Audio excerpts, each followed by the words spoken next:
Saudara, ribuan umat Islam menggelar sholat Idul Adha di lapangan Karebosi, Makassar, Rabu pagi kemarin.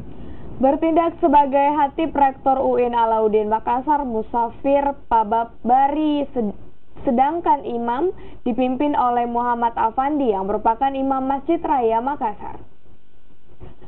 Sholat Idul Adha yang digelar di lapangan Karebosi ini juga dihadiri penjabat Gubernur Sulawesi Selatan Sony Sumarsono dan Wali Kota Makassar Muhammad Ramdan Pomanto.